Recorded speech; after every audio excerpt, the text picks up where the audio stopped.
Brexit chaos is rumbling on as talks between Prime Minister Theresa May and Labour leader Jeremy Corbyn have made no progress. But why could the Queen rule out helping with Brexit chaos? The Queen must give royal assent to all legislation passed by the Houses of Parliament before it can become law. This means Her Majesty can also refuse assent for legislation too, if she wishes. But refusing legislation has not happened since the reign of Queen Anne, who used it to veto the Scottish Militia Act in 1707. The Queen has never been open about her views on Brexit, as she must stay politically neutral as head of state. But in a speech at Sandringham Women's Institute last month, she called for common ground while respecting different point of views. When speaking to the crowd, she said, "The continued emphasis on patience, friendship, a strong community focus and considering the needs of others are as important today as they were when the group was founded all those years ago. Of course, every generation faces fresh challenges and opportunities.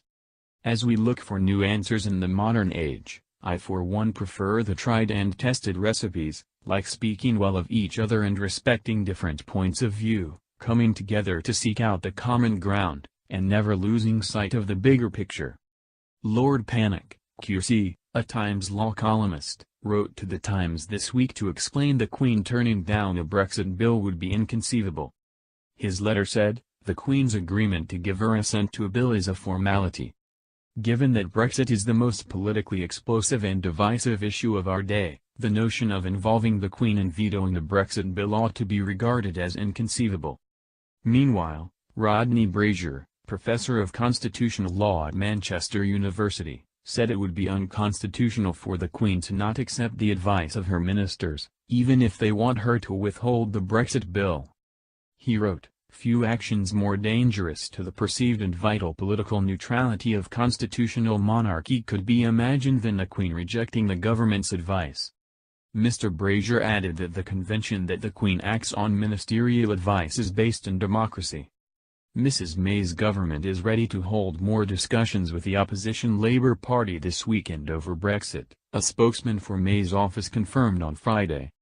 The spokesperson said in a statement, "We have made serious proposals in talks this week and are prepared to pursue changes to the political declaration in order to deliver a deal that is acceptable to both sides. We are ready to hold further detailed discussions this weekend in order to seek any such changes in the run-up to European Council on Wednesday." The government is determined to work constructively to deliver the Brexit people voted for, and avoid participation in the European parliamentary elections. Mrs. May turned to Labour for help after her Brexit deal was rejected 3 times.